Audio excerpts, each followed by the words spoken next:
It's time for Push 2 Plat, your weekly trophy podcast with Mindy and CJ.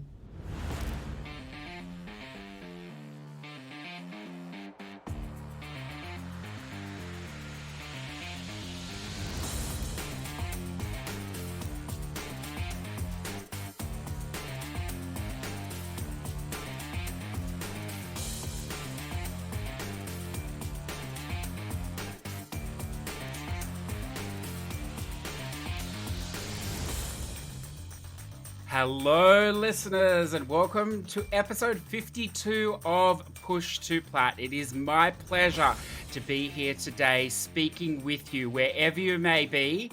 Well, let's face it, you're probably in your house. That's exactly where you are. You're probably at this point got one hand, maybe two hands around your child's neck, just slowly squeezing the life out of them. Or perhaps your child has their hands around your neck. I'm not sure. But one of those two situations is probably in play at some time this week or definitely in the next week. But look, I hope you're keeping your sanity. I hope you're finding some fun, whether it be through Netflix, YouTube, or, even on the PlayStation. Or, shock horror, perhaps finally you've jumped into the Xbox and the Game Pass. Look, all of those are possibilities for my co-host, Mindy. How are you today, Mindy? Child-free. Yeah.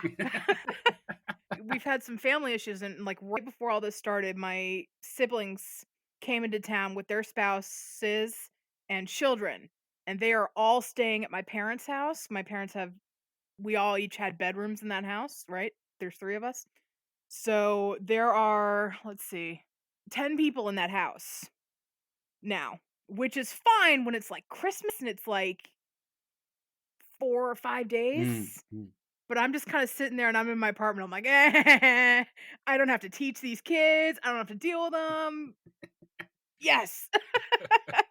There's a fantastic quote flying around here in Australia at the moment because at this stage schools are still open here for the time being, but a lot of students are choosing to self-isolate. And then the quote is from the teachers union, and it's like, finally you will realize the teacher was not the problem. It is you. Your children really are like that. I think a lot of parents are realizing that. My sister is like climbing up the walls because she got an email today that where she lives, like most places have canceled school for like a month, I think, like to mid-April, something like that. Their school has canceled for the rest of the school year.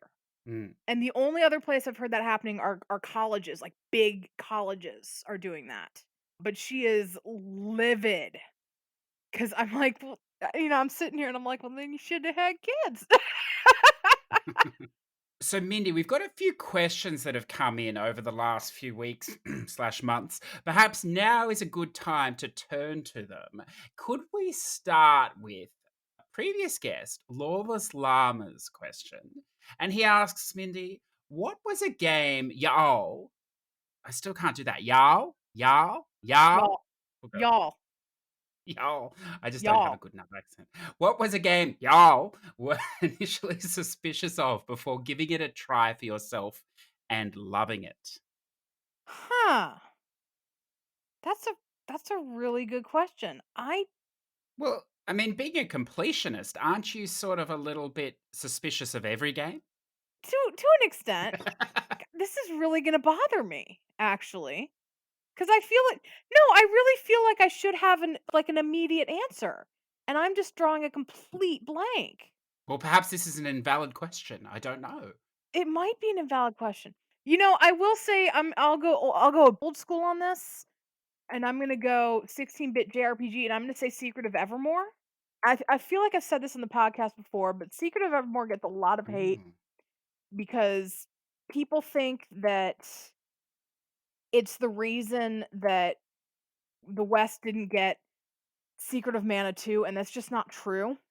It does play like Secret of Mana, but it's lesser.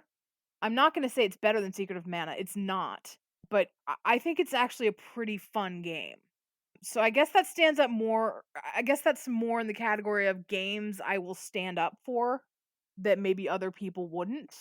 But I do remember wanting to play it, right around when I first did, but not having as much enthusiasm or hope for it than I had from other Squaresoft games. Does that count? I don't know if that counts. Well, it sounds like you were wary of it at the time, so I think it.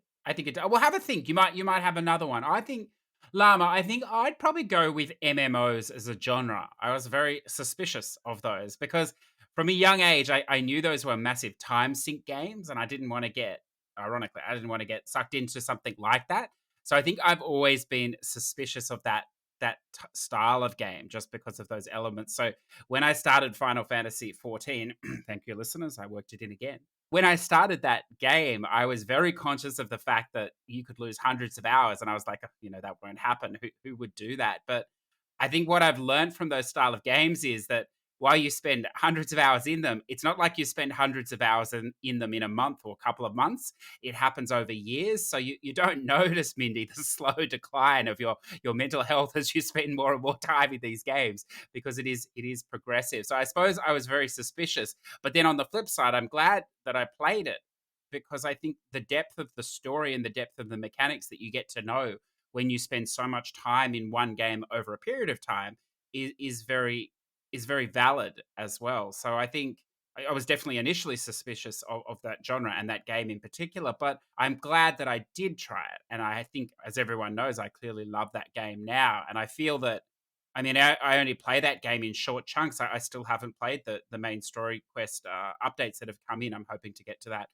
shortly. And it's just a lovely thing to be able to chip away at. It's almost like a comfort food, this game for me now because I know where everything is. I don't need to look at the map, and I know where the shops are and the vendors and all this stuff. And I think it's just a wonderful thing from having spent so much time in it. Yeah. Is there anything else, Mindy, that you want to throw out there?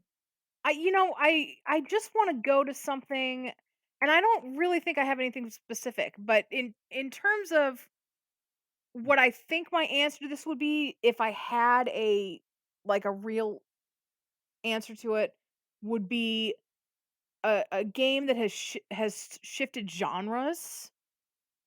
So something like a 2D game that went 3D. Like most of those have gone terribly wrong. But there's got to be something that's been good that I've liked. Like oh, here's one. Danganronpa, right? And I gave it a chance because of the story. I gave this game a chance because of the story, but I read what the game was and I was like, what?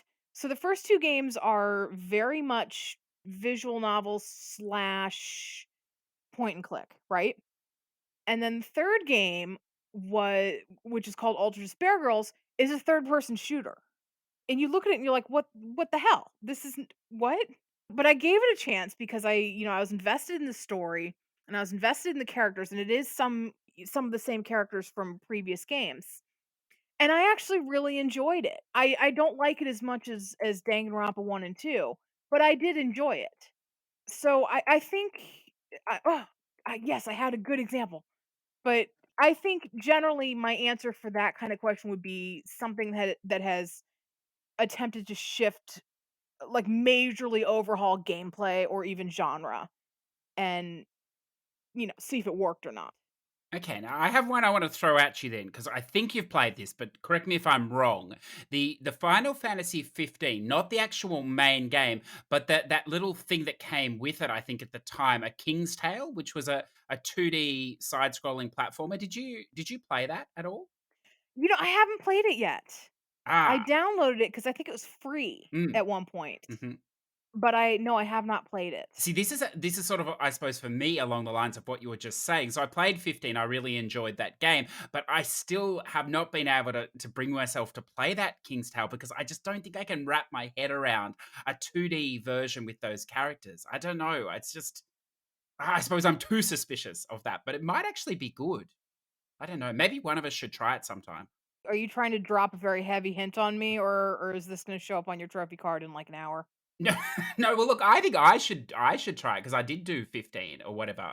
But I don't know. Do you know what I mean? Like I really like Noctis. I like those characters in the way they were presented, and I know there's a pocket edition as well, which is slightly different again. But I'm just not sure that I want to. Like, I'm very much like this with films, or TV series. Once I get that character, like, or that actor playing that role over time, I don't want to see them in other things. And I think I have that same feeling for this game. I don't know. It's probably silly, but it is.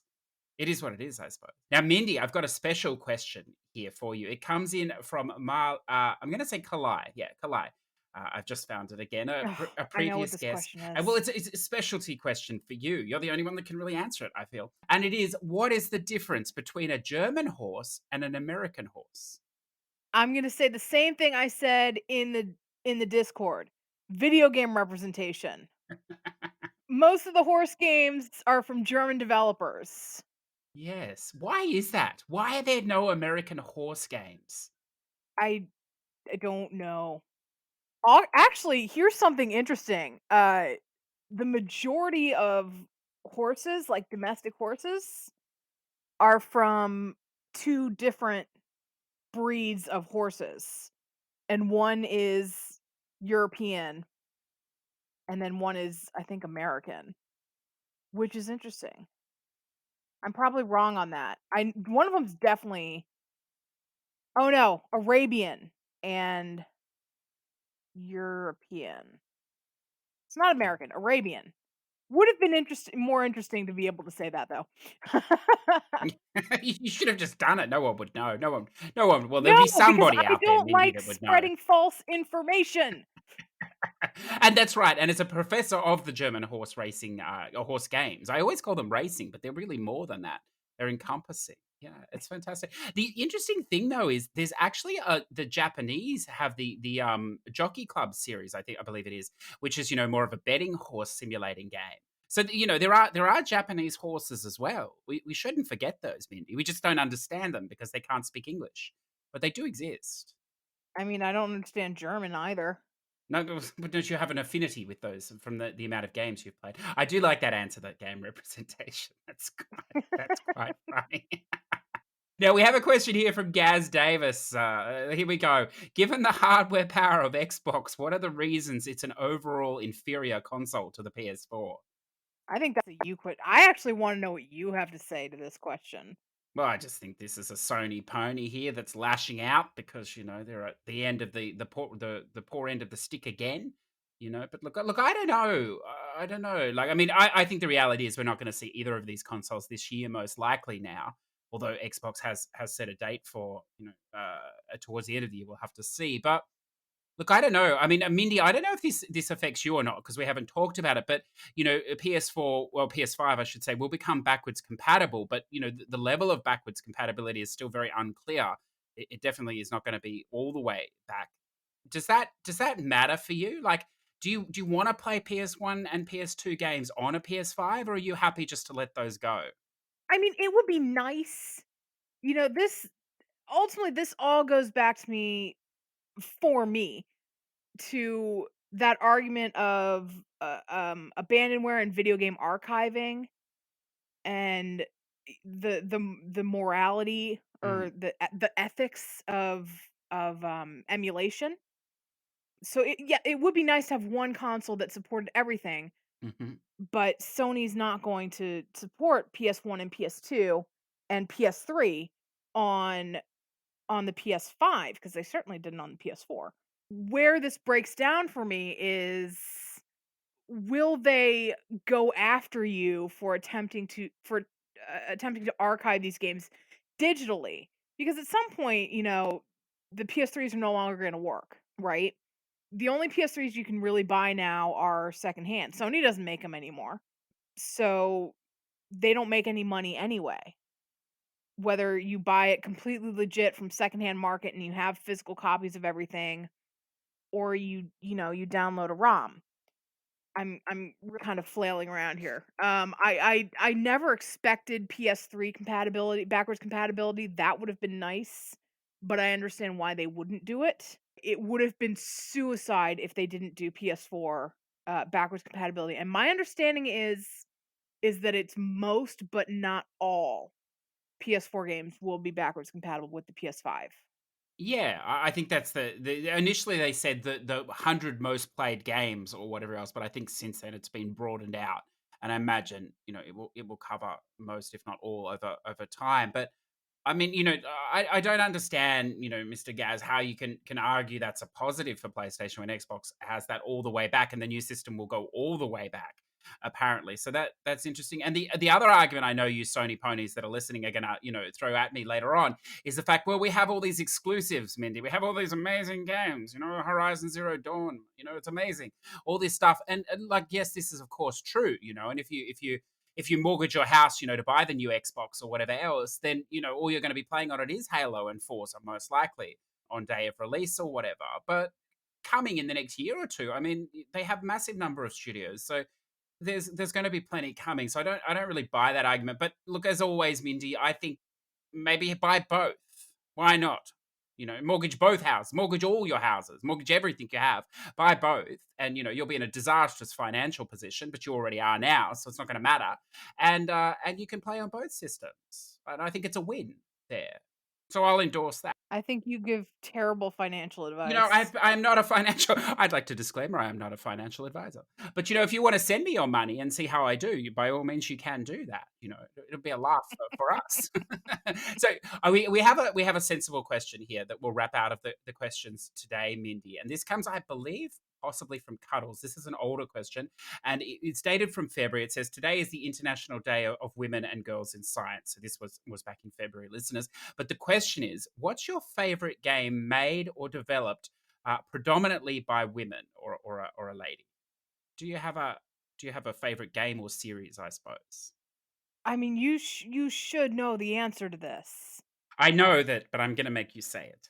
I mean, I've talked about her before, and I'm gonna say it again. I gotta give it to my girl Roberta Williams, because not only did she Mm. start the King's Quest series, she created a genre that is still going.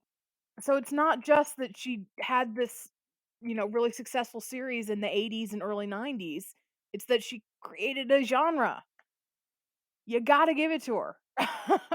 No, look, no, I'm totally with you.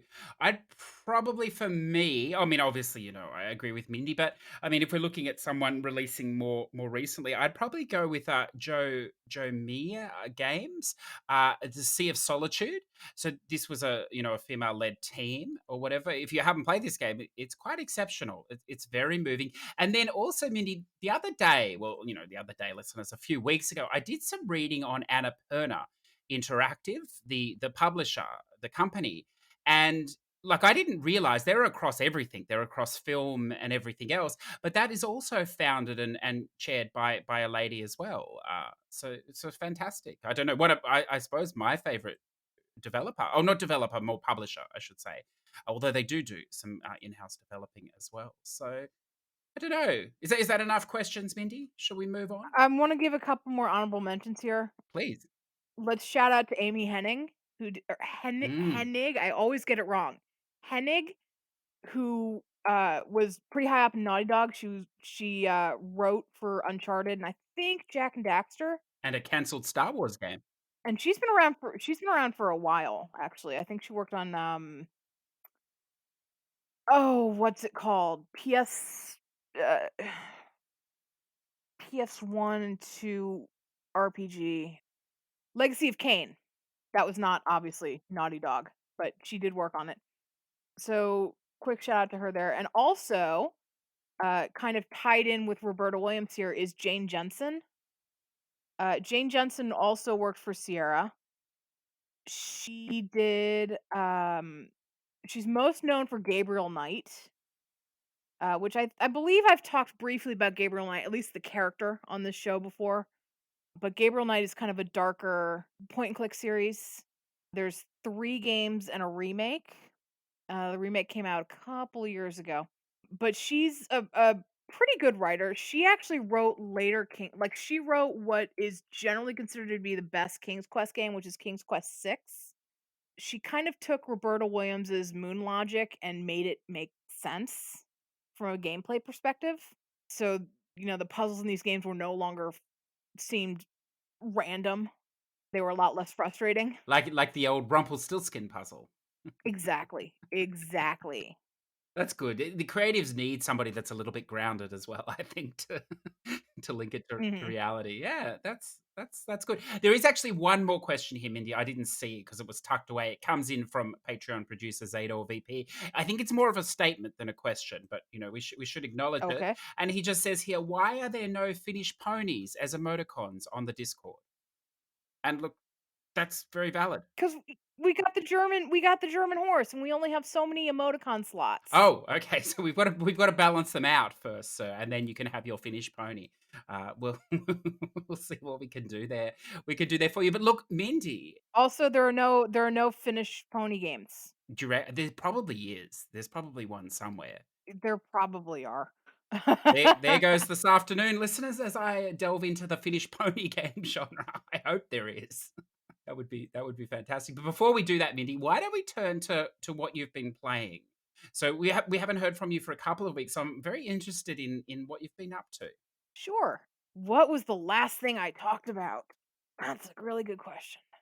There's a lot of spam. I believe I talked about that last time. That was for a site event. Where did I finished Indivisible. I think I talked about Indivisible last time, but I hadn't finished it. Oh boy. Mm, I would be interested to hear. Oh boy. Mm. Uh, yeah. So I liked this game until I didn't. Specifically, I liked this game until the final boss fight. So first of all, I would ignore what the trophy guide says. It is not the most important thing to put your upgrade points into attack because the final boss battle is all about defense. Specifically, the final boss battle is a test of your ability to perform perfect blocks. And it wouldn't be as bad if it was like one hit, one block, like one attack and then one block. But it's not. It's one of those games where the enemy can give you a flurry of attacks and you have to block each one. And you just have to sit there and take it. The enemy has 108 attacks that it will perform on you, and then it just dies. Like you don't attack this enemy at all. Oh, that does not sound like fun. No, it's not. It is not fun. It is not fun. The other thing is, so at least it refills your health halfway through the fight. There's like a Hmm. break and then a cutscene. That should be a Hmm. checkpoint. It is not a checkpoint. So every time you die during this boss battle, and you will die during this boss battle, you have to go through all this crap again, right? It's Yeah. awful. This game went from I'm pretty sure this is going to be on my top 10 games of that I played in 2020 to maybe honorable mention with a big caveat of except for the final boss. So with the exception of that, it is quite good then, without that fight. It is I enjoyed it a lot outside of that final boss. Prior to that final boss, I would have recommended this game to just about anyone. My understanding of this Mm. is that people said this game was too easy, so the developers patched it to make it more difficult. What I don't know, because this did come out on PC before it came out on consoles. What I don't know is if you do that PS4 trick where you can download unpatched games, which I've never done. I don't know if the difficulty patch is part of the base game on consoles or if it was also patched in later. That I would like to know. With this boss fight, you're talking about it has 108 attacks or whatever. Is it on a loop or does it randomize the attacks? No, it's always the same pattern, so there's at least that, Okay. Yeah. but it's still difficult. There is an attack that I really don't think you can block. It's just a matter of can you get enough blocks in it to not die? And it's an attack that's right before the midway point, which is when they refill all your health.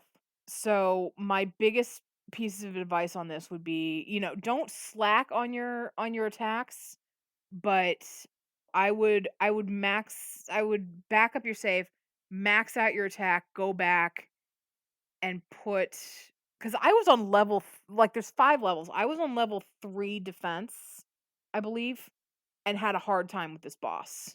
So I would say get yourself to level 4 defense and then anything you have left put in your attack. Okay, I have two questions now. You'll have to guide me here because I haven't played enough of it. Isn't there some sort of collectible or whatever ability points that you find that you level up your things, but there's not enough in a playthrough, so you have to make a save and re. Is that right, or how does that work?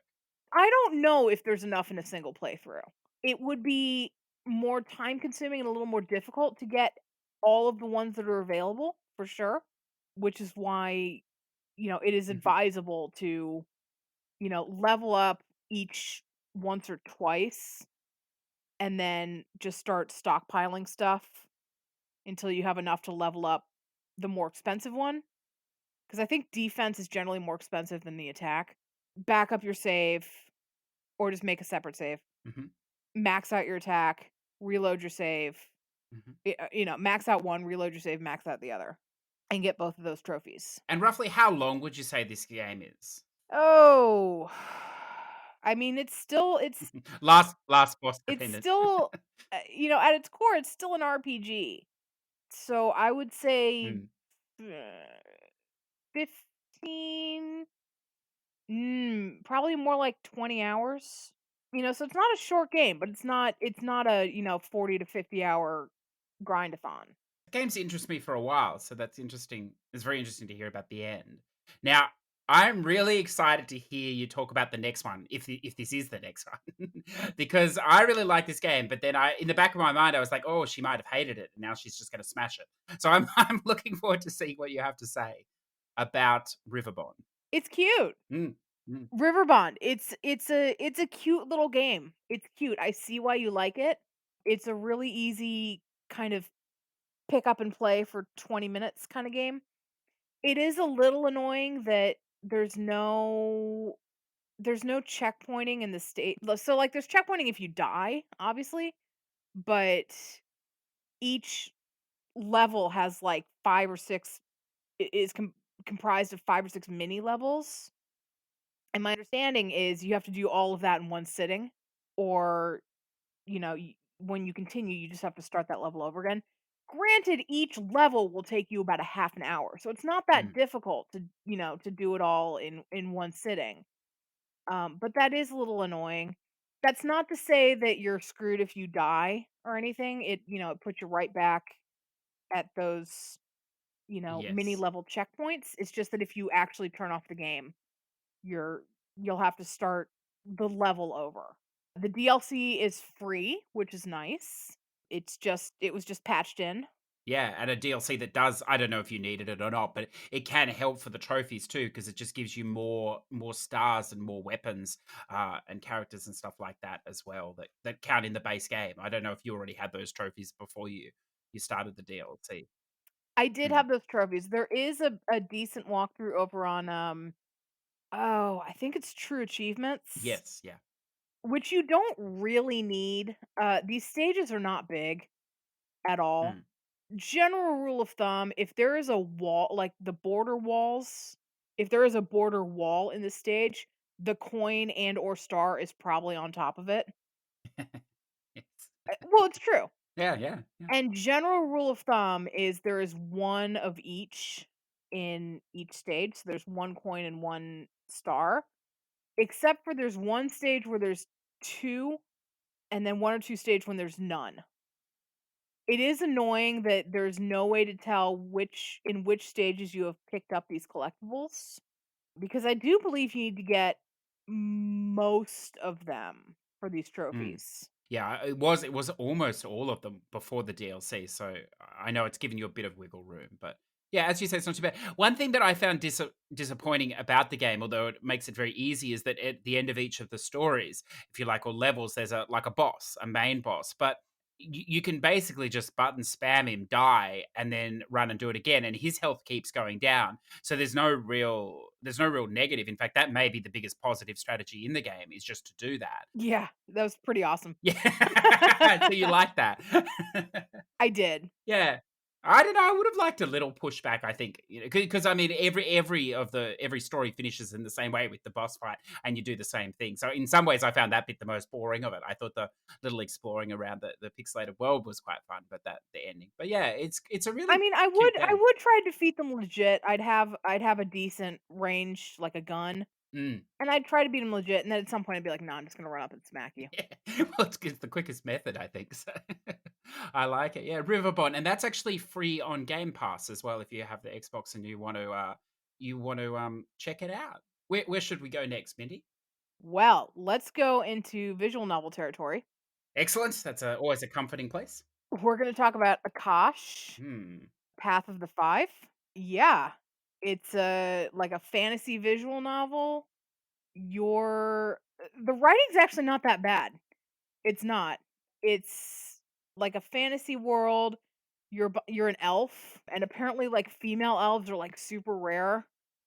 And there's a war between the elves and the humans, and all of your suitors are elves, but there's also like a secret sixth suitor who's a human. And standard visual novel, especially Mm. like romantic visual novel tropes are abound here. Let's not mistake that. But it's not bad. I've read a lot worse. There's some good humor in this. This would be annoying to figure out, but there's actually a pretty good guide on game facts. What's great about this is that despite the platinum description being unlocked all CGs and all endings, not true. You do have to unlock all the endings because there's individual trophies for those, but you do not need to unlock all the CGs, which is good because even the game facts author who spent a lot of time with this game couldn't find all of them. Is this like just a standard visual novel in that you're only picking decisions then, or is there more to it than just text choices? No, you're only picking decisions. There is one little mini game bit where it's a very short um dodging mini game, but you are more than especially if you're text skipping, you're more than likely not even going to get that in your game. There is a trophy for doing it. I figured out if you leave your text skip on, it will also skip the mini game. So that is something you have to watch out for. Is this then, I mean, you're talking about text skipping there. So is this and this guide, are you using save slots as well for this? Or is it not that type of VM? Is it just you'll pick up everything as you go? You you really this is not the kind of VN that you can use save states Mm. with, just because the branches start really, really early. It's possible, if someone spent a lot of time with this, they could figure out, a good place to play neutrally and then save and then not have to replay the whole game. It's not that long. It really isn't. But the problem is that a lot of these trophies depend on uh specific dialogue choices early on, but they don't pay off until quite later. Now I saw that when you posted your platinum in the Push to Plat Platinum Club, you chose an interesting picture, I suppose we could say. I spent a little time looking at it there. Now I was going to ask you, is this game just appealing to the Japanese housewife? Is this softcore porn for women, or is there something for the men here as well? I mean, there's a couple of suggestive shots of the character of the girl you're playing, but it's mostly beefcake. It's Okay. the ladies gotta get some too, you know? That's well, they're rare. They're rare in the VN market, so it's good to see. There's a bit of equality coming through. I like it. That's good. You don't hear a lot about that game, so that's very interesting. No, it looks like I'm the last person to play. So I platinumed this 2 weeks ago. No one Mm, else has played this. At least there's two stacks of this, but no one else has mm. played this since I have. And prior to that, no one had played it for 2 months. I'm the 11th person to earn this platinum. Good. So there you go, listeners. You could be the 12th if you like. A cash, a cash path of the five. I assume that would be an EU and an NA stack. It's all in English, isn't it? I don't know, Or there may be a Japanese stack because for that. it's one of those games that doesn't have the region listed on it on Mm, PSNP. So it could be something weird. It could be mm. something weird. It probably is. You're right. It probably is. But it could be one of those weird things like a German stack. You know what I mean? Like a really specific country stack. Okay, interesting, interesting. What next? Let's see. What else have I been playing? I stacked True Fear 2 for funsies, and I think a side event. Hmm. I played the new uh Artifacts Mundi game, which is called the Secret Order Shadow Breach. Not a huge fan of this one. It felt like a slog. It took me a couple of days to write this walkthrough. Part of it was family issues and part of it was just this one. I don't know. There was a lot of back and forth in this one, more so than normal. When I tested my walkthrough, this still came out at about 2 hours. So it's not any longer than most Artifacts Money games. It just feels like it.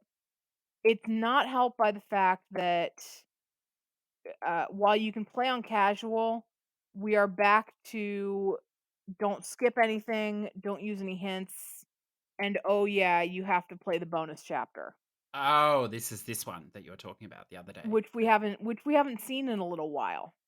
Mm. The last several Artifact Money games, even if you still had to play on expert and not skip anything, you haven't had to play the bonus chapter. Excellent. I see Artifacts Monday then is moving the way of some of these developers that are requiring you to play some game for your trophies. It's just unfortunate. Unfortunate. They're probably shocked that most people you think would be like, oh, excellent. There's more game here. I get the bonus chapter and this as well. And there's this core group of people going, the fucking bonus chapter. Well, you've always had to play the game. You've Yeah. always had to Right. play the game. They Yeah. do make up for it in that I think this is the most trophies that has ever been in Artifacts Money. There's 32 trophies in this game. Mm. Artifacts Money generally has 15 to 20. I Mhm. think the highest I've seen was 25, and that was one of those it might have been that one where you have to play it twice. Because in the early days, you had to play the game twice because you'd have to do all of the hidden object stuff, and then you'd have to do all of the alternate, whether it was mahjong or like a matching thing. If you didn't want to play hidden objects, it would give you the option to do something else, and you had to do all of those for another trophy. Well, look, I'm sure everyone will be on that because even at 2 hours, if you said that's still quite reasonable. I mean, it's still spam, Mindy. It still counts. Spam with guide. Yes. Now look at this. This is look, I find this fascinating. It's great to see, of all the things on the Japanese store that you could play, you've gone with the Lego DC supervillains. So Well, that's wonderful. I told you I lost my mind and decided that I wanted to stack every Lego game because I'd Yes. already pretty much done it. Now it's actually a concentrated effort to do it. I picked up the DLC for this on a crazy sale. It was a crazy sale. All of the DLC was like $10. It was pretty good. Hmm. And then I know someone who is a disc collector, and I messaged him and I said, "Hey, you don't happen to have the Lego DC Supervillain Japanese disc, do you?" And he goes, "Yeah, I also have the Korean one." And I was like, "I Oh love wow. you." That is fantastic. He sent me both discs, which has saved me a lot of money. And I'm gonna give him because he didn't have the European stack of Lego Indiana Jones 2, and I do. So I said, "Well, I'll send you my Lego stack as like a thank you." And it also gets it the hell out of my house, which is nice. This is wonderful to hear about fair trading going on with Lego. This is great, but that is definitely next level. I think to have the Japanese and Korean physical, that is fantastic. Discs Right? there. So I'm just looking. You're going to do. There's 4 versions of this game. I can see here if that's correct. Regions or whatever. You're going to do all 4, are you? Well, I did the North American stack back last May. I'm working on the Japanese stack. That leaves the Korean and the European stack, which I'm not gonna back to back. I'm not, because this is a big game. It's not as big as some of the other ones, but this is not a short game. There's a lot of hub cleanup after the main stuff. But other than that, I have the Lego Harry Potter games on PS4 Yeah. that I still need to do. I bought that disc yonks ago, and I still haven't touched it. I have one trophy left in Lego Indiana Jones 2, the European stack, and it's the stupid timed trophy where you have to do the first level in under 5 minutes, which is not fun. And then eventually what's it called? The Skywalker saga is coming out, so I'll have to do that. But otherwise, I have done all the Lego games. This is my sad life that I live. Not only have I done all the Lego, I've 100%ed all of the Lego games. I know because the amount of DLC. I have a question because I've never played a Lego game, an Asian stack or a Japanese stack. Is the game is still fully voiced in English? Is it, or they don't redub it? Or To be honest, I have muted the game, so I actually don't know about the voice acting, but it's all running in English just fine. I don't know if it's one of those things that picks up on your console language and just defaults to that without you having to go in and do anything. The only thing that's screwing me up is that it is one of those games that has reversed the X and the circle button. So I've been canceling out of a lot of stuff when I don't mean to, which is a little annoying. But otherwise, everything's been in English and everything's been playing just fine. don't quote me on this, but I think there's a way. Someone can reach out to us and tell us because I'm pretty sure there is a way of they patched in, last year at some point or maybe before. There is a way in your settings to actually remap those buttons back to the way we're used to. I don't know how to do it, but it might be if that is annoying you. Because I know I had a similar problem when I was playing a Final Fantasy game, and someone told me about that at the time, and I was like, "Oh, that would be clever to do that." So it might be worth looking into if that is annoying you. It's a minor annoyance at this point. I'm generally Mm, doing fine. It's yeah. mostly when I'm either because here's the interesting thing. It's only for doing actions. Like X is still the jump button in the Japanese stack, like it is in the North American version. It's just when you're like selecting a stage or confirming something. Mhm. You need to confirm with circle instead of X. That's literally the only thing. Otherwise, the circle button is the same in the Japanese stack as it is in the North American, and so is the X button. It's weird. Yeah, I know, but sometimes you forget though, don't you? Like you just push it by it's force of habit, I think. So, yeah. I do I sometimes, tell yeah. you what's fun is when you decide you'll play some Xbox after months or the Switch. And because I tend to play in the dark, I don't like the light on, so I I don't know which button I'm pushing, and then it's not doing it. So I look at the controller, but it's dark, I can't see it. So I'm just randomly pushing all the buttons until it's because everyone is different. It's ridiculous, but it is what it is. It's the challenges we have, I suppose, Minty. So is there any other game? Oh, there might be another one. No, not really. There's something I've Oh, kind of picked up after a while that I'm just gonna wait until it's done, honestly. Because there's not a whole lot to talk about right now. I think that's enough. I'm tired of talking. Oh, good. Good. We've met the quota of talking. Excellent. I like it. Well, that's good. Look, we drew that out a little bit, listeners, because I don't have a lot to offer. I have a little bit, I suppose. So we've talked a little bit about Red Death, which in effect is a spam game or whatever. So I've completed that now. I wasn't sure what the fourth mysterious fourth stack was, but I see now it's labeled as well. It is Japanese stack. This game is only for PS4, but it's quite reasonably priced. I think it's like 500 yen or something for it.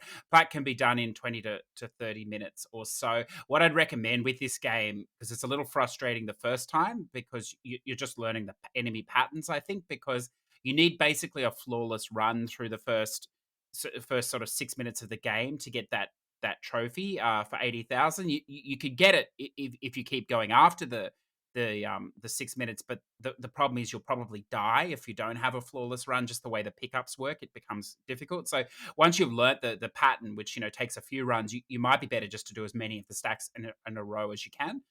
It becomes much easier that way. I briefly, Mindy, tried this explosive Jake. I don't know if you've seen this around the place at all. No, I don't think I have. Yeah, it's not for me, unfortunately. It's like I suppose it's a puzzler in a way that you control this guy that's carrying a bomb. I suppose it's Jake, and he's explosive. The name says it all. And you just sort of move around and you have to blow up boxes to move through the level. If you like, it's a sort of a top down side scrolling type view. If you like, there are enemies and stuff, so you have to just sort of wait and run and I don't know. There's a trophy for completing every level. I think it takes a few hours or whatever. I'm sure there's a guide. I'm sure you perhaps would need a guide to see the path because the levels already early on are getting quite long. or whatever else. But yeah, I don't know. Not for me. I feel there. How much does it cost on PSN, just out of curiosity? I'm just having a look here. I'm not even sure if it was cross buy, to be honest, because I've only did a little bit of the PS4. It may have been. I think it was like about the price of a rat game, or maybe a little bit more. Okay, so the markup's not too terrible, because this is a $2 Mm. PC game, Explosive Jake. It's actually by the same developers who did Awesome P, Oh, okay, that would make sense then. Yeah, if you ever played that. yeah. Oh, how cute! I've just found out that Awesome P got a sequel on PC 2 months ago, so maybe that'll get ported. Awesome peed. Excellent. I look forward to that. that Awesome would be P2. P2. I like it. Yeah. Well, that would make sense now because I think this game would follow a similar trajectory for difficulty. I think the Awesome P was a little bit tricky as well if you weren't used to that style of game. So not It had its moments. yeah. So not a a walk in the park spam game at all. I played a little bit of Doom Eternal. I know this. You'd be frothing at the mouth. Me need to get into the Doom Eternal. I can imagine. Absolutely. No, this is not the easy one though, right? Like Doom 64, that's the one that's supposed to be like really easy. Yeah, yeah, I believe that there's a guide there now that talks about using passwords, so you could potentially, like just spawn into the level you need to for the things. I think it can be done in an hour or something, but no, this Yeah. Doom Eternal is not like Bethesda is determined to wage war on the low skilled gamer. So this is I'm just gonna have to boycott this company going forward because their games are just getting too difficult for me. I'm thinking of the Wolfenstein that came out. I think it was earlier this year, or perhaps at the very end of last year. That the co-op game, which was just trying to play that game by yourself, is crazy hard, even on the easiest setting. And they're just getting too much. This Doom Eternal is manageable. I mean, it has to be because you can only play by yourself. You can't co-op it. But I'm playing on the easiest setting, and it's still a little frustrating at times. It's a weird game because it's so linear, and then they open out to areas, I suppose, like arenas, but they just can't. And I know the game. The premise of the game is that it's supposed to come at you really fast, and it doesn't come at me as fast as 2016, the Doom 2016 did. I thought like that. I felt really intense. This is just sort of an annoying intensity. Like it just feels like there's just waves and waves of them coming, but I don't really feel under pressure. I just feel like it's all fine until you get overwhelmed and it's a bit cheap. So look, again, that's my ability level, I'm sure, or whatever. But the whole game now is, and I know you don't care about this, Mindy, but bad luck. The whole game is based on these glory kills, which is basically like you shoot them and then they start flashing, which is a new thing. So you can sort of see they're ready to be glory killed, and then you run up, and in effect, it's like a melee kill, if you like. You just maybe hatchet them or whatever weapon you've got, and that drops health. So that's how you get your health back. You have to kill them in this way. So like you get these bigger enemies, and there's a lot of fodder enemies, but if you sort of kill all the fodder enemies first, you're not gonna get any health later on. So you got to sort of, I don't know, balance it out, and it's just too much, Mhm. I think so. But it's fun or whatever else. There's no story to speak of, but then if you play these games, you're not surprised. But one of the great things is the music in this game. If you like a bit of heavy metal, a bit of a fuck the world type situation, this game is. For that alone, it's fantastic and it's fun. And I don't think it's too long. Like I think if you're going for the plat, it is because you've got to do no death runs and all this garbage. But if you're just playing for the straight story, I think it's fine. A little bit of One Punch Man, a hero nobody knows. So look, the more I play this game, the more I like it. The writing is fantastic. The further you go, it introduces more and more of these sort of everyday people that have become superheroes, and some of their backstories are just hilarious. Like the grocery worker who's now, the super cabbage or whatever man, and there's there's an octopus man as well, superhero. It's just great or whatever. And there is definitely a difficulty curve that I didn't see coming. It's starting to get quite hard as well. Probably the only flaw in this game is the leveling system. It's not keeping up with the difficulty in the missions. So because there are RPG elements, if you like, you're still putting points into skills and your stats as well, your health and your stuff like that. The missions now are sort of 4 and 5 star missions, but my leveling is only at like level 33, and it's not the sort of game you can grind level. Like there's a ton of missions, so you just keep working through the list. You can't replay the old missions you've passed for XP, but seem to be running into a thing now where because I'm almost at the end, I'm into the final chapter bracket, which will unlock, and I just can't. some of the guys are getting very, very tough to beat. So now I need to go back and do really low level quests or something. And not so convinced that the leveling system is great. And I have read that as well for the plat. And I believe that when the story finishes, there'll be quite a substantial amount of time where you're just doing missions to level. So look, I'm not sure, but it is quite fun. I think it's a lot better. I played a little bit of this My Heroes One Justice 2. I don't like it at all. It's still if you played the first one, you know what to expect. I just don't understand this game. Just like a cheap knockoff or something of a proper fighting game. So if you're going to buy that game, definitely check out some stuff first and go in forewarned. And then the last one I'll throw out, Mindy, I think will interest you perhaps is this. I wanna hear about that. I know what you're gonna say say because 'cause you've actually platinumed this, first of all, but, I have platinum it, yes. The Hidden Through I'm Time. curious about this. Yeah, yeah. Look, I wanted to ask you a question about this because when I talked about it the other week, I was trying to figure out what genre it is. So all you do in this game is click and point. Therefore, is it a point and click, even though it doesn't have a story? It's a hidden object game, right? Isn't it like Where's Waldo, the game? Yeah, that's right. Yeah. So you'd call it a hidden object game. Yeah. That makes sense. Yeah, like a hidden object adventure game. Yeah, yeah, yeah. It's Where's Wally, by the way, too. Thank you. It is Waldo in America, though, isn't it? It is Waldo in America. Yeah, it's crazy, isn't it? The guy gets around. Anyway, apparently in the UK it's Wally as well, and apparently that's where it comes from. So I feel Yeah, no, I actually agree. I don't know why he was called Waldo in America, mm, because he is Wally. It's one of those weird name changes I don't really get. no. Because it's not like proper literature, so what's the harm in having a kid's character be called Wally as opposed to Waldo? Well, he has another name in Finnish, but it's unpronounceable. So we just don't know how to say it. So it's just what it is. Is that true? Yes, yes, Mr. Zador put his Finnish name in for this thing, but I don't know how to pronounce it. So it is true. You can ask him. He could tell you. Unless he's having a joke with us, which Mindy, he has a very fine sense of humor, very black, very dark. So he might be having a joke. I'm not sure.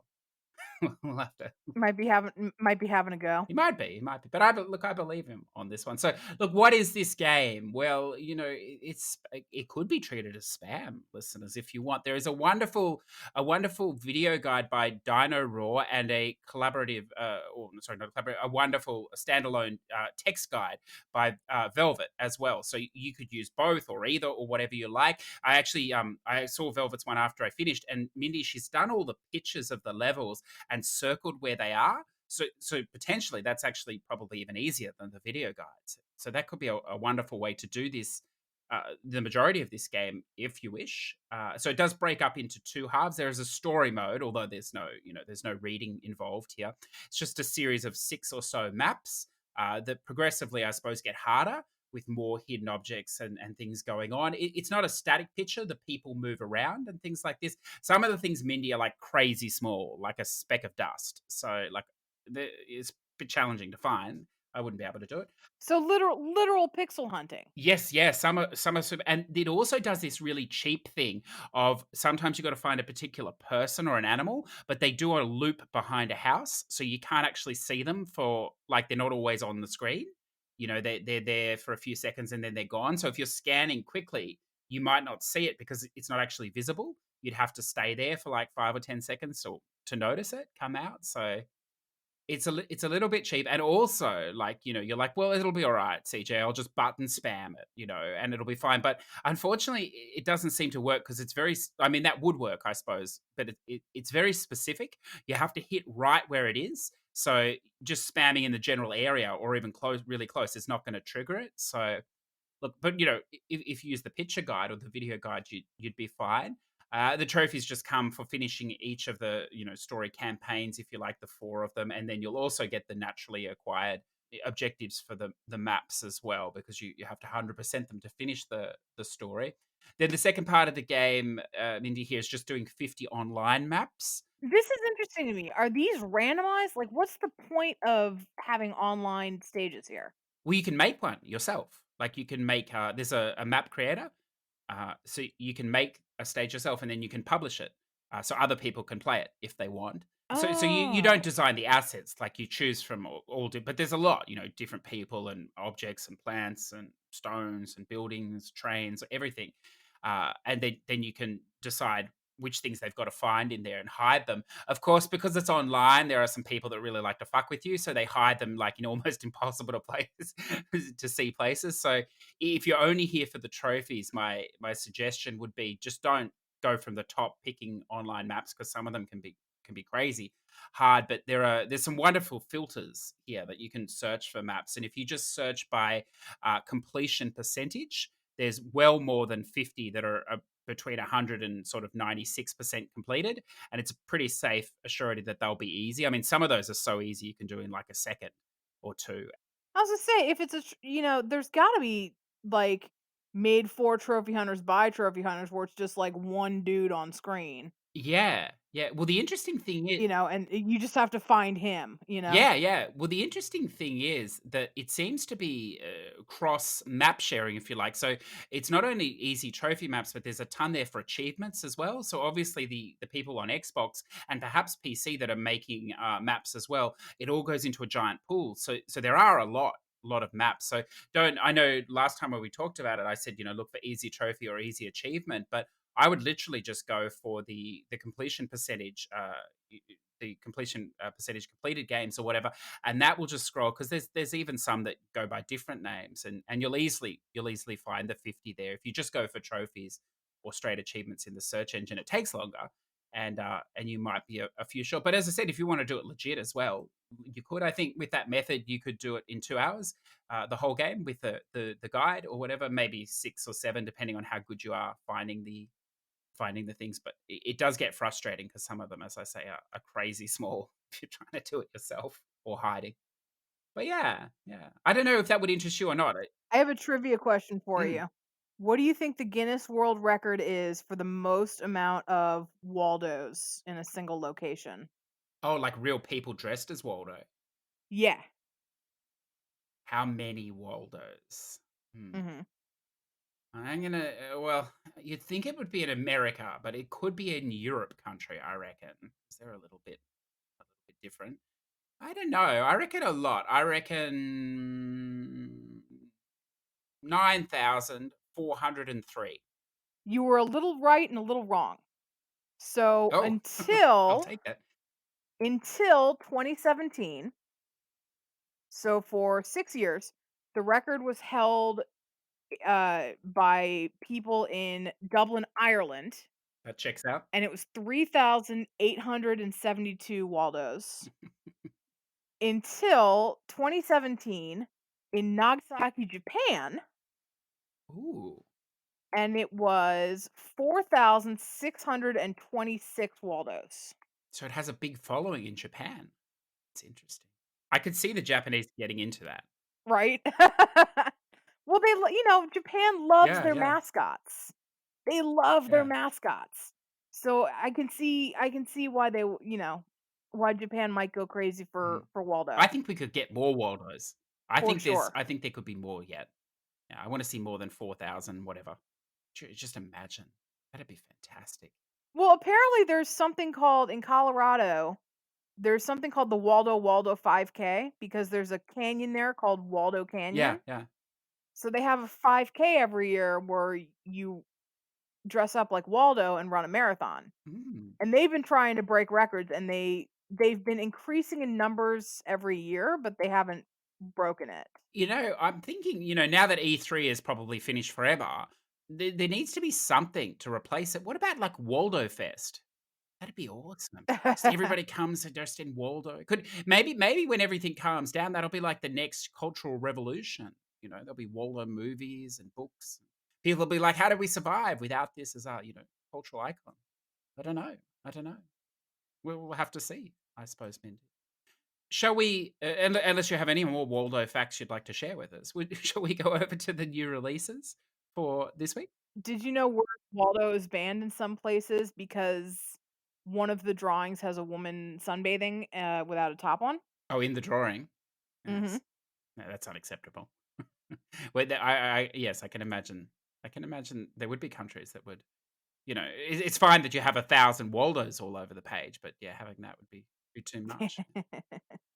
It's interesting, isn't it? I actually remember that because I remember search I owned, like, 2 of the Waldo books when I was a kid, and I remember being like, I think it was the one where you also had to find, like, the scroll and the it wasn't Mm. just it was one of those books where there wasn't just Waldo to find anymore, Oh. and I think that was the book. I remember there was one that, it was a page full of Waldos, and you had to find the one that only had 1 shoe on. Like, it was a nightmare. And speaking of nightmare, there was an NES Where's Waldo game, and it's I was terrible. just thinking, did it spawn any games? Interesting, interesting. It it was awful, and I remember playing it when I was a kid, and it was just god awful. But I know you're desperately trying to move the podcast along, so we can do that now. It's not really as a child, I had a very short attention span, which would shock people today, obviously. But one thing I remember doing with those Waldo books was, I don't know, you wouldn't do this, Bindi, because you're very thorough, but they used to put Did you like, burn them? no, no, no, no. They used to put the like, I'm almost Waldo in the picture as well. So you'd be like, oh, there he is, but it's not actually him. It was a bit different. So you'd have to keep looking. So I used to just go by Oh, that. yeah. The almost Waldo was good enough to turn the page. So as soon as I found the almost Waldo, if I couldn't find the real one, I'd turn the page. So I got through those books kind of quick. And I tell you what, I became very So liberal. you're telling me that you're a man who likes to settle. Well, You're an immediate gratification settler. yeah, look, I'm not even. I think the further on I went, I was like, well, there's a cat. Look, that's almost Waldo. We'll move on. So I didn't have a lot of patience for puzzles and things like that as a child. They frustrated me. So I set my own rules, which You rebel. why not? Yes, that's close enough. That thing there. We'll move on. So new releases, Mindy. Look, I don't know. There's a lot of names here, but I don't know. So what do you like? What do I like? Well, I'm kind of interested in this RFL. It's a 16-bit. It's a throwback. It's a 16-bit JRPG. It originally came out on PC, I think last year. Let me triple check that. By last year, I mean 2016. Yes. It actually reviewed very well. So I'm kind of interested to see what they do with it. It looks like it's taken a lot of inspiration from like Chrono Trigger specifically. This is not Kemp. This is not Chemco. This is by Oh, someone called Stegosoft Games, okay. who have done this, and then they've done some game called another JRPG called Rise of the Third Power. I like that. So definitely not Chemco. Yeah. Okay. The art style looks interesting. Interesting. A little bit of male fan service there as well. That's excellent. Excellent. I think this looks like RPG Maker. Okay. Yeah. And that's only PS4. Okay. Yeah. I wish it was on Vita. Yeah. Well, well, Mindy, do I have the game for you? This is PS4 and PS Vita digital, and it's cross-buy. So it's got many lists. I've already seen there's tons of lists. And of course, this is the infamous Duck Souls Plus. Does it interest you, Mindy? Have you always wanted to be a duck? I don't know, man. The last time I played a game that was a bird and had a plus on it was not the best of times. Oh, yeah. See what I did there? See what I did there? Yes, very clever. It's almost like you had that set up. I'm impressed. You know what? I really didn't.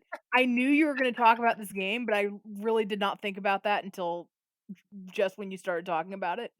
Sometimes I'm actually quick-witted, surprisingly enough. It's such a cute looking duck on the picture there. And I watched a trailer before we started recording listeners. And the first thing the guy says in the review or whatever is like, yes, it's a cute looking duck, but don't expect a cute, easy time. And I was like, oh, well, I don't need to watch anymore. But apparently this is pretty tough platformer or whatever else. But it looks the sort of game that you probably would like, actually. So it wouldn't surprise me if you end up playing this at some point. Is this the same people who did Gravity Duck? No. No, they did this game. They did do another game. It started with P on PC. I'm not. This is an older game as well, a few years old. Although the plus, I suppose, maybe you get something extra. Like I don't know.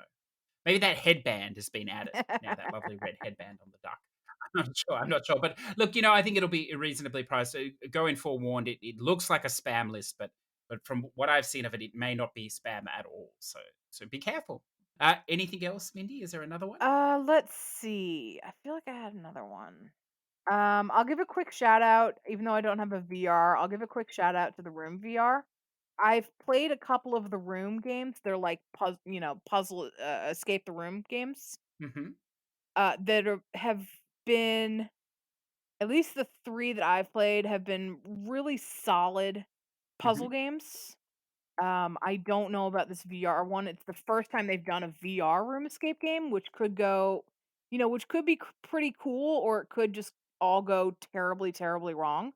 Hmm. I am hoping that it is the former and not the latter.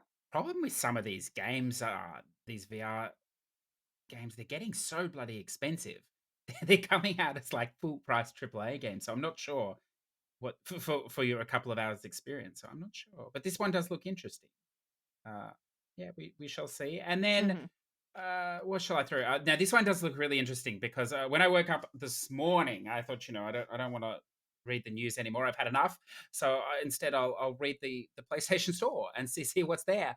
And this Freedom Finger has arrived. And this look, this I suggest, even if you don't want to play this, I suggest having a look at some gameplay because it looks hilarious. It's a side scrolling shoot 'em up if you like. And now the premise is that they say it's a music game. It's a music game in as far as each level is set to one track and there's 40 different music tracks or whatever else. Again, apparently it does spike in difficulty towards the end. So be careful. But overall, I think it's manageable for everyone from what I've heard and read so far. But it just looks the art style looks fun. It's got Nolan North as one of the voice actors from Uncharted. So obviously they've got a bit of a budget here as well, Mindy. They've got a few well known voice actors. So even though this is Well, but also Nolan North is in everything. It's no, just that's true. just the Now way he's it in a is. he's in an indie finger shooter, but but it's great. And also, Mindy, you Indie finger that's shooter. what it is. You got to be careful how you say that, don't you? You get in trouble there. But the trophy list is hilarious too. There's some very funny trophy names and requirements as well. So that looks that looks pretty good, I think. Now I don't know, but I just noticed here that there's nowhere here that it says that Persona 5 Royale Edition is coming. I think that's soon, isn't it? Maybe it's not. It's supposed to be Yeah, soon. I thought it was this next coming this week before the end of March. So perhaps that will drop on us as well. That's the one with all the DLC, right? Yes, yes, but I don't know if you followed it, Mindy, but the original Persona 5 or whatever, it's a two playthrough and it's like 100 plus, maybe closer to 200-hour platinum or something. And this new version, apparently, it's the same game with added stuff. Apparently, it's one playthrough, and the trophy list is much easier to do and much quicker as well. So that could be a good option for anyone that is scared off by two playthroughs of what I think is roughly the same game. I don't think there's a lot of variation between the playthroughs. I mean, that's the reason I'm gonna play Final Fantasy 15 Pocket Mm, and mm, not, mm. the original one. Yeah, yeah. Look, I I think that's just I valid. just lost some respect from someone I know I did. Oh, oh, no, I don't. No, well, you're scared of the DLC. That's your problem because they're completing it. No, Yeah. that is your burden to bear. I wish I could share some of this non-completionist with you. I think you'd enjoy it, but not at this stage, obviously. Don't try to change me. I like it. So why don't we, listeners, why don't we move across next and we'll have a look at some spam, Mindy, because we haven't done spam for a while. And Is it spam time? I think it is. People are trapped in their houses. Like I'm sure we're going to see an explosion of trophies in the next few months. I have a feeling this will go down as the golden age of trophy hunting. So we help them here by speculating on games that may or may not be spam. I suppose. Hey, CJ. Yes. CJ, guess what? Mega Man Metrovia. I thought we were gonna. I thought that was gonna come up naturally because we changed the format a little bit at the last minute, and I was pretty sure that Mega Man was actually going to come up because I know we didn't bring it up in the questions, Mindy, but there was a question directed to you this week about which was the best Mega Man to start with, I believe, or if you're going to play one. And look, I don't know which one you said. They're all the same to me, but I feel like I answered this question on, was it Llama? I think it's come up many times. Because we were just talking about Hmm. it, Hmm. and I said if it's the original NES, 2 is probably the one to start with. It's probably the best of the originals, and it's also the Hmm. easiest. But in terms of actual, like, modern gameplay mechanics, I would unless you're really into retro games, I would skip the originals and go to, the X series and start there. Yeah, look, that sounds perfect. And did you say the word Metroidvania as well? Did we get that in there? I Good. Sorry, I did. just blank out I now. did. I don't hear it. But excellent. Good, good. We're covered for this week then, I think. So, shall we move over to spam? Yes, let's move to spam. It's kinda weird doing spam because now you've got the whole spam show on level cap. That's true, but I mean, in that we only cover a couple of games, and they're games that we've usually played, so we have some insight into what we're playing, as opposed to this podcast where we just talk about whatever, in the spam section. I mean, so Mhm. yeah, yeah. I mean, this is sort of like buyer beware. This is like investing, and you don't really know because we're just putting it out there that it might be, it might not be, and then Mhm. level cap comes out at the end of the week, and we can go, well, look, it wasn't. You just wasted your money on our recommendation. So that's sort of how it works. So if you're a week behind, you'd be safe, I think. So what is there something you'd like to start with? I don't know. Let's have a So you said Duck Souls Plus probably not going to be spam? I don't know because it doesn't say anything about beating levels. look. It says unlock hats. And this could mean either someone finds a workaround and you just grind for coins or whatever in the first couple of levels and you buy all this stuff, or this is one of those Mhm. games where you get a hat after beating every level and they're just being cute about the way they present it in the trophy guide or in the trophies. I don't know. I'm still fearful of that game, but then I'm fearful of Awesome P as well. So if you're not fearful of that, you'll probably be fine. What about this dog array? How do you say this? Dog array. I don't even know. Look, it's a dog with a sword, and it's all green. Doggerai? Doggerai, like samurai, but Oh, dog. Dogarai. Dogarai son. Yeah, excellent. Of course it is. I didn't see that. It's a lot of trophies here, so it's not in its favor. In fact, it's actually finished the game. I don't Yeah. know, man. Finish the game without losing No, a I life. think we can just Finish the we game can on hard. I don't think this will be spam. no. I think you're right. What about this maze? I'm going to go with this maze. This look couple of hours with the guide. I think this will be doable. You just got to complete. In fact, all the trophies seem to be for completing different mazes and the worlds as well. I mean, there'll be a bullshit one in there for sure, Mindy. You can bet on it. They just do that, but Mhm. it Is has Thunderpaw, is that spam? I think you've it could. platinumed it a couple of times, so it's probably No, I spam. haven't. I haven't played it yet, but I believe it is. That was the Sometimes You game, I believe, from No, last it week. was So, Rata. oh, is that the Rata game? Wow, I'm really behind. I have not really played it yet, but I believe it is spam. Yes, yeah, yeah. We can throw that in. I will tentatively throw out Dissection. Ooh, okay. I It's don't know it's this. supposed to come out this week. It's like a horror game. It looks super generic. Half of the trophies are for knocking down pictures. So it kind of makes me wonder if you're actually the ghost Hmm. and not the person running away from the ghost. Ooh, that'd be pretty cool.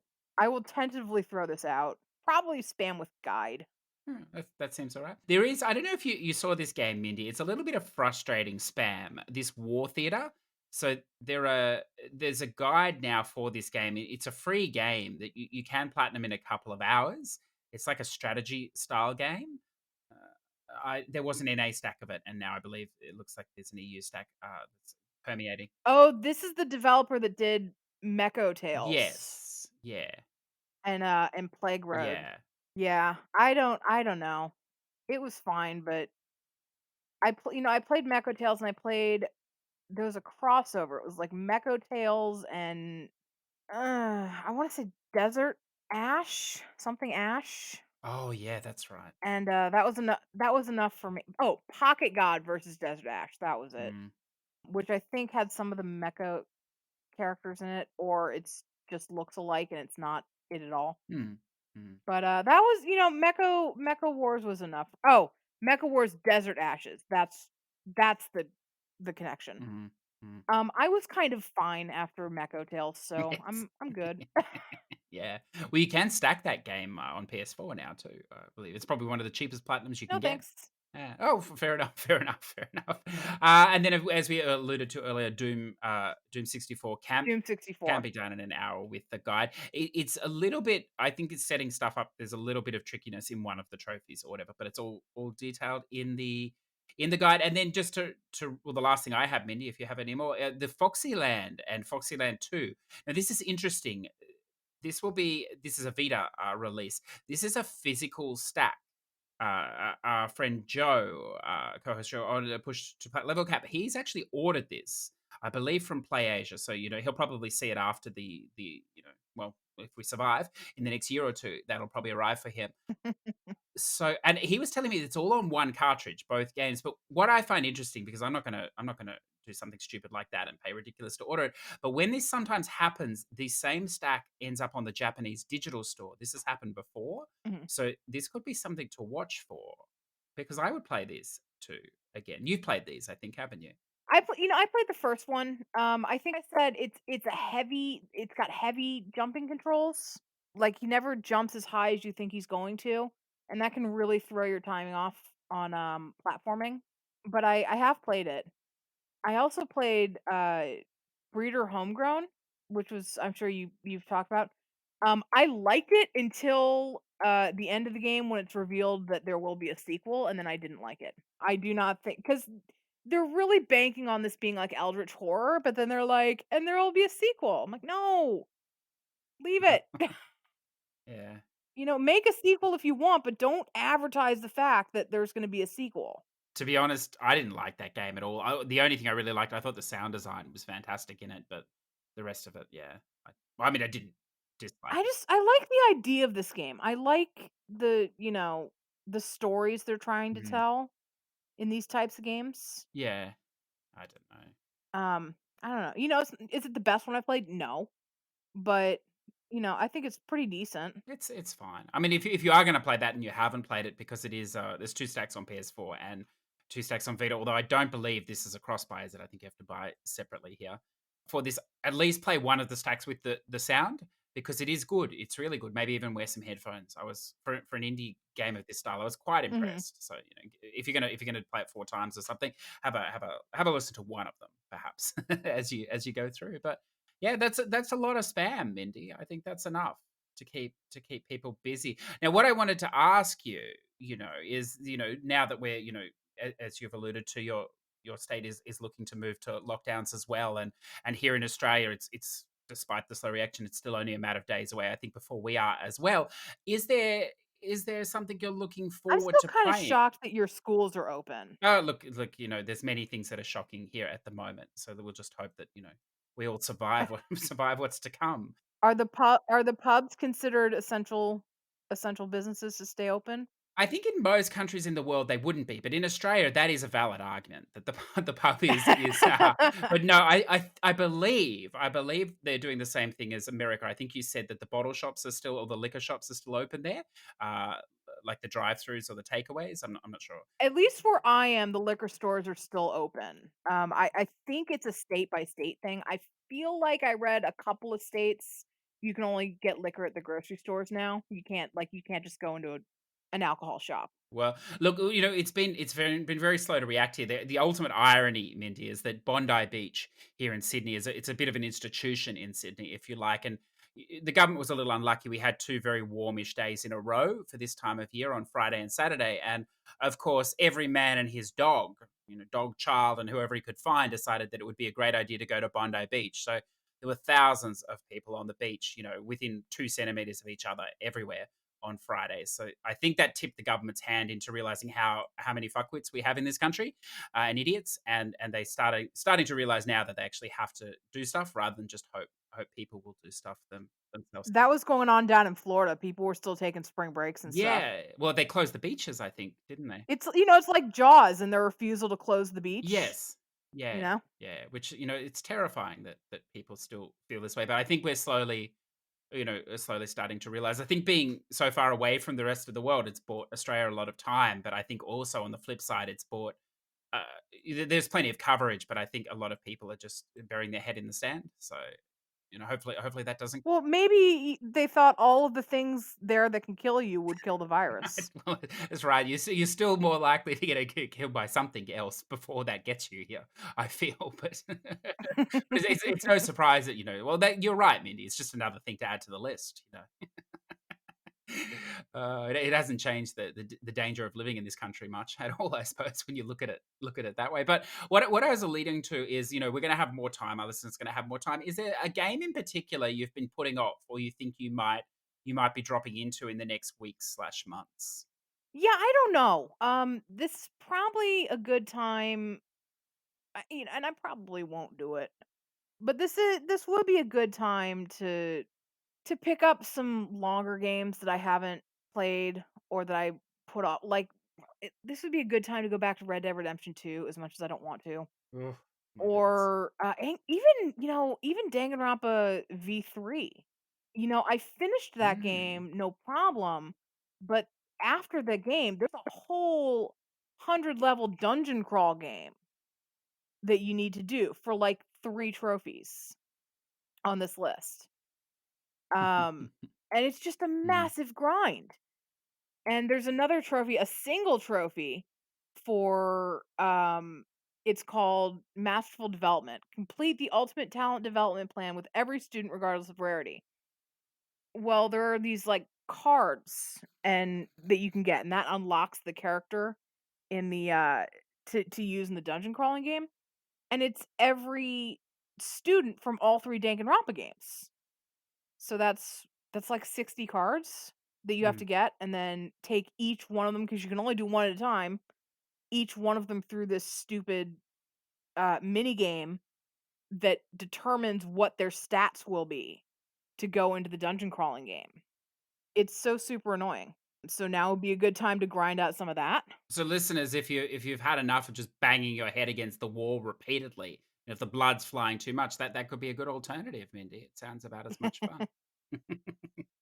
No, I think people should play Danganronpa though because it's actually a good game. Yes, yes. Without that section of it, perhaps. But no, Danganronpa 1 and 2 do not have that. They've got Mm, other long mini games at the end of it, but mhm. not as long as this. It's funny though, isn't it? Like I feel the same way. Like it'd be a really good time to start long games. And I was thinking this last night. Like I put a pile there, and I was like, could be in this situation for a while. This would be great. And then I was just thinking, imagine like it goes on for a few months or whatever, and then in a few months' time we're all out and everything's normal again, and or however long it takes. And then I'll look at that pile and realize that I haven't touched it. And I was like, I wonder what the percentage chance of that is.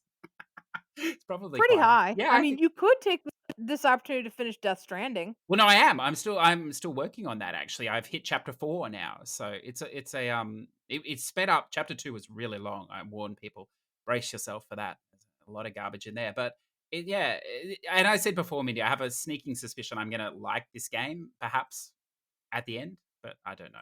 We'll have to we'll I have feel so betrayed, CJ. well, I'm not sure because I think I'm gonna like this game when the story ends, but I know I'm not gonna like it 50 hours after that when I finally got the plat from just doing the same thing over and over again. You might like it, Mindy. It's the ultimate Japanese fetch quest. That's all this game is. You're just taking things from one side of the map to the other. I mean, it's fantastic. But once the story stops completely and that's all you're doing, I'm not sure how much I'm going to enjoy it. But Have you found Conan yet? no, not yet. I think I'm very close to that part though, because I've moved to this new island section. And I believe he's there. So I'm sort of trying to do some of the fetch questing as I go, just to cut down on the 700 or something you have to do afterwards. So if you don't, pacing myself. But unfortunately, all the trophies for that will be tied at the back end. But it doesn't matter.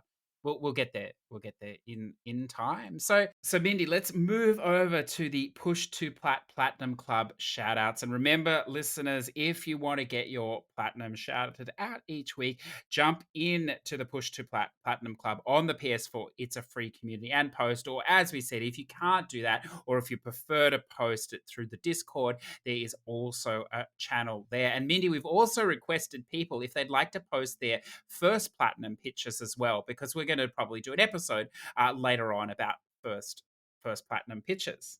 First times. First times. Yeah, yeah, yeah. So let's start off today with Redbeard Rick, number 126, The Walking Dead Vita. Wonder how that runs on Vita.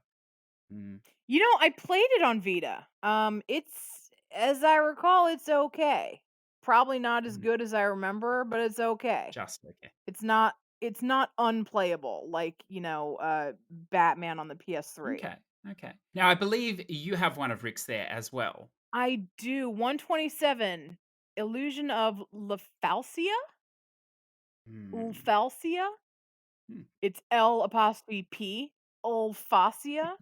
Seems close enough. This is a Chemco RPG. Yes. I believe this is the one where like half of the people are anthropomorphic. Oh, okay. I think. Well, I believe that he played that to get points for his RPG Mania competition on profiles. So, congratulations, sir. I hope you got a Oh bucket yeah? load. I'm sure that was the reason behind it. Yes. Then we move to Darreal 3 Spooky 5U, GTA 5 PS4 cleanup. So, that's 100% in GTA 5. Congratulations, sir. Nice. On PS3 or PS4? PS4. You can't get 100% on PS3 anymore, can you? Well, I definitely can't, but I don't know. Maybe if you own a PS3, you can. I'm not sure. Generalized you. I know you Oh, can't on GTA 5. No, 4 on PS3. Part of me thinks that that's also true for GTA 5. I don't know. I don't play them. well, there you go. That's a big effort, I think, still. Gaz Davis, this is a fun one. Gaz Davis 11, number 49, Plants vs. Zombies. The first Plants vs. Zombies. Congratulations, sir. Oh, that's a big one. They're fun. Very fun, those games. In particular, that first one. Oh, and there's another one here. So we're a little bit out of order, but that's okay, listeners. Redbeard Rick, number 128, Puzzle Showdown 4K. That's a lovely spam. Oh, Lovely spam nice. title. Do you have another one you want to throw at us there, Mindy? We're just sort of Yeah, I got Dino Roar here. What number is this? 932 Red Death. That's a ooh. spam game, right? That is a big spam game. Yes, yes, yeah. Excellent. He's getting Big approaching spam. Big spam. Huge. approaching there's four stacks of that, so of course it's huge. Approaching the 1K. Well done, sir. I Lloyd X Christmas. I Lloyd X Christmas. I like that. Children of Mortar, number 112. That is supposed to be a really good game. I keep hearing about that. So congratulations, sir. That's also a big game, I believe. Mindy, there's a special here for you, Teresa. Bibi and Tina, Adventure with Horses. Oh, BB and Tina. I can't escape them. And But you might congratulate. I have reluctantly embraced it. Yes. Not all German horse games are created equal, and I would say something like Windstorm is much better and more worth your Yeah, you got to time work your way than up to say Windstorm. BB Yeah, and you got to Tina. work your way up. I think that's fair enough. Zador VP number 457, Zero Escape, the Nonary Games, great franchise, worth replaying. So he's replaying this one as well. Congratulations, sir. Yeah, I actually wrote a trophy guide for that on PSNP because the Nonary Games edition ported 9 Hours, 9 Persons, 9 Doors, which is the first game in the series. Uh, We will, by the way, we will do an episode on these games at some point. That and Danganronpa, it will happen. Might be the same person talking about both of them, by the way. is this the one where it's two games in the one trophy list, or is that the other one? It's 2 games in 1 trophy list. Yeah, I know So, this one. what happened was 999 came out on DS, the original DS, and it's a Mm. visual novel with RuneScape puzzles, and then it came out on, mobile, and it was just the visual novel, and they took out the RuneScape stuff and added a flowchart, which it desperately needed. And then Virtue's Last Reward and Zero Time Dilemma came out on Vita, and then they got ported to PS4. Oh no, Zero Time Dilemma got ported to PS4, and then Virtue's Last Reward was going to get ported, and then they decided to throw 999 on there too, which was a very good move. And so that's the Nonary game edition, Ah, okay. which is what Zador was playing. So that's the they basically ported the Virtue's Last Reward trophy list and then added like 10 trophies for 999. I've actually played that 999 on Vita, but the version I have is the American version, so I had to use the Vita trick. And so I synced all those trophies, but I never played the second game there. So I was going to do that on PS4. Sounds like a dangerous move, but I think it will work and link the trophies together because it is a shared list. between the two. It's weird because I look at this screenshot of his. It's really weird to see this game with like normal size Yes. graphics because it was developed as a handheld. It was meant to be handheld, so it's just weird to see these kind of stretched Mm, graphics. mm. It's a little creepy. It is, yeah. Next up, we have Teresa. Doesn't have the number here, but this is we didn't talk about this game today, Mindy. But this rainbows, toilets, and unicorns. It's what a fantastic name. It is out and about now. This game, it's some sort of a bullet hell type thing or something. Although, Yeah, I think I looked at this trophy list a while ago and like I loved everything about it until I saw it was a bullet hell and I was like, "Damn it. Never going to play it." well, our Patreon producer Olcero is playing it at the moment, and it sounds like it's really taking the piss. This game, it's got like a lot of good humor in it and all this sort of stuff. But he was saying that the game mechanics themselves, it's a bit frustrating or something. And I believe there are worlds, so there's so many levels in a world, and if you die in any of the levels in the world, you have to restart the world again and stuff like this. So I'm not sure. Wait, CJ, are you telling me there is frustration to be found in a bullet hell? Yes, yeah. Well, No. not all bullet hells are equal either, Mindy. There we have EDJ3DG, and he has The Last of Us Remastered, Forever a Timeless Classic. That's another big one. Congratulations. So That's a big it one. is, it is. Do you have another one you want to throw at us, Mindy? Or Yeah, I think it's the last one in the Discord for this Mhm. week. It's oh no, I lied. There's two. I don't know how to pronounce this. Zoutje, Zoutje. Oh, yes. Original Life is Strange looks like on PS4. Well done. Hmm. And then Hmm. who is this? Seagull. Looks like 100%ed Uncharted 4. That's been a bit of a long-term project, so congratulations, sir. Well, that's actually really good because oh no, I'm sorry. Did not 100% it. It was an awkward screenshot. Platinumed Uncharted 4. I was going to say that would be really impressive cuz Uncharted 4 has those awful DLC trophies. Yes, the online. Yeah, yeah. I think Yeah. that's a long-term plan of his. And I'll just tack on the end there with the Zout JNL. He also number 27 BioShock 2. So congratulations, sir. I'm still to Oh, nice. yeah, still to play the second one. So interesting, interesting. Ed the Shed 2014, 100% Arcade Archives, Bomb Jack.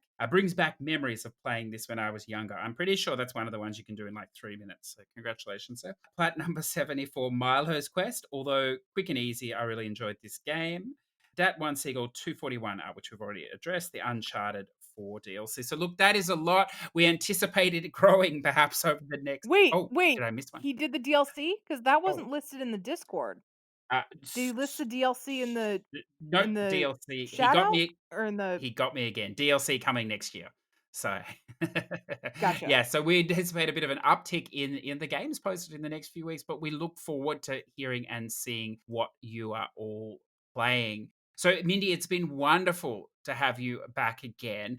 Could if the listeners were trying to find you, how could they find you? Twitter at themindisacity. I also have a coffee page that I'm sure CJ will link in the show notes.